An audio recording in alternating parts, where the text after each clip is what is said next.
Garry Kelly. Your music, your station. Your music, your station. Galway Bay FM.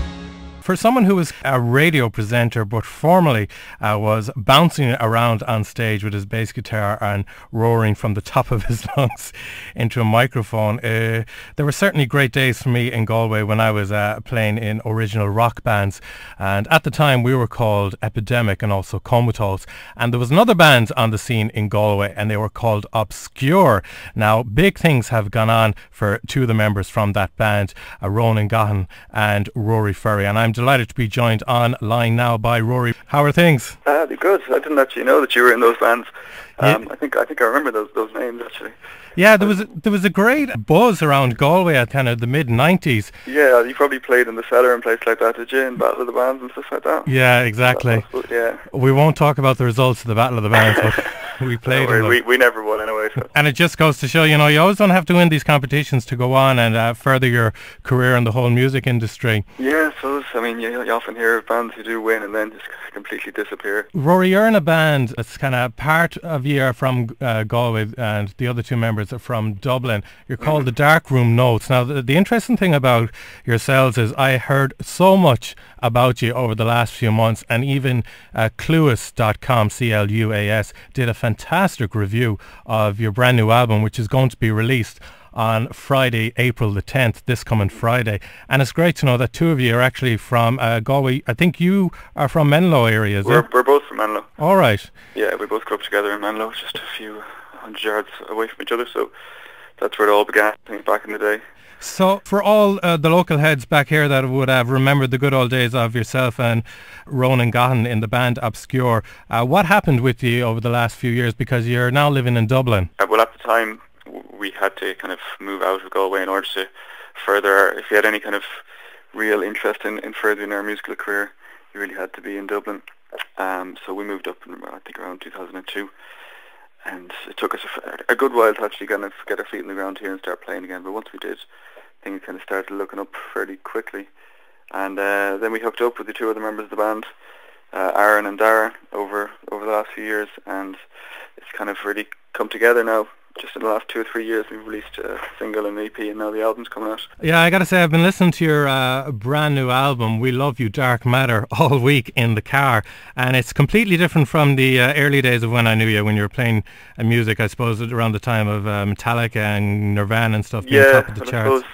I mean, our influence has changed since then, and we've also kind of, we constantly moved in a more kind of synth-driven direction. We realised that we wanted to make more sounds than you can make with just guitar, bass and drums, so we went that way and we started using synths and we started using programming, and things definitely changed.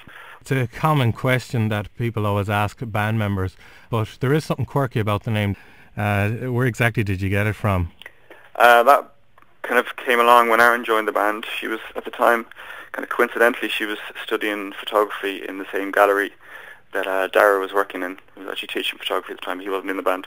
But when she came along to the first rehearsal session, she'd just come from her photography course and had a notebook with her, which was written on the cover was written Darkroom Notes, and I just saw that, and we were kind of casting around for a good name, having ditched Obscure and moved through a few other kind of ill-advised names. We decided that one kind of seemed to fit us, so we said, okay, that's it, we'll stick with this. The album was recorded in London last July. Why now is it being released? Why not before Christmas or something? Well, we went over to London with the kind of express idea of just recording one song a day. We had 14 songs ready to put towards the album. We were going to do one song a day as quickly as possible. And for the most part, we succeeded with that. But then we realised when we got back that we still had a bit of work to do with it. So we booked more studio time back in Dublin and did a bit more work there. And then the mixing took quite a long time. And then we realised that, there's no point in releasing an album pretty close to Christmas when it's your debut album, because people kind of tend to just concentrate on buying established acts. So we decided to leave it until spring, when it'd be probably more, or just better received. I feel it was ready for release before that. And also there's money factors involved. You just have to raise the money in order to get it pressed up and just to put the whole thing together. Are you finding the business a bit easier now?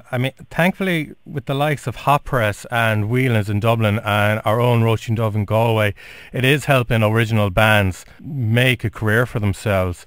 But I think there for about 5 years it was absolutely impossible. Well, at the moment, I mean, we're hopefully with this album we'll be able to kind of go on and continue to make albums in a kind of more comfortable manner. It's still quite difficult for any band out there writing original music to make any sort of a living out of it. There are very few. I mean, we're a small country. There are very few bands who can actually kind of tour around the country and play big gigs and sell enough copies of their albums to make a career out of. Thinking of like the likes of Bell X1 and the Frames and that kind of thing. But I mean, still, even now, you see bands falling by the wayside, like great Irish bands. Yeah. I mean, like say, Delorentos have just announced that they're going to release an album and then immediately going to split up, because I think they just kind of feel that they've reached the limits of what they can do. So it's still a struggle for every band. Hopefully, the fact that you've been in it for a long run, that you can keep it going. I'm optimistic. Like still, I mean, fair play to you. You're playing a gig back home in the Roisin Dubh in Galway on the 23rd of May. And even better news for our punters is that it's going to be a free gig. So there's absolutely no excuses for people not to turn up. Yeah, we should have a busy few months ahead of us. Brilliant. Well, as I said, you are playing in the Roisin Dubh on the 23rd of May, and doors are opening there at 7:30. It is a free gig, so people let them put a reminder now on their mobile phones, because it's seldom that I actually spend full week with an album in a car driving around listening to it. So your brand new album, We Love You, Dark Matter, is coming out this Friday on the 10th of April. And if people want to hear what some of your music is like, all they got to do is log on to your MySpace website. Yeah, we have the full album streaming on that at the moment. So oh, brilliant. Do it for the week, yeah. So myspace.com/Darkroom Notes Ireland. Rory, the very best of luck. We're going to play a track now from your brand new album, Let's Light Fires, and the very best of luck, and we look forward to seeing you in Galway on the 23rd of May. Thanks very much. That's Rory Ferry there, joining us from the band Darkroom Notes, and as I said, they have a brand new album coming out, We Love You, Dark Matter, this Friday the 10th of April. Two of the guys, Rory Ferry and of course Ronan Gahan, two Galway lads, and let's keep the support here from the West for that band. This is a new single taken from that brand new album, Let's Light Fires.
Never see a star.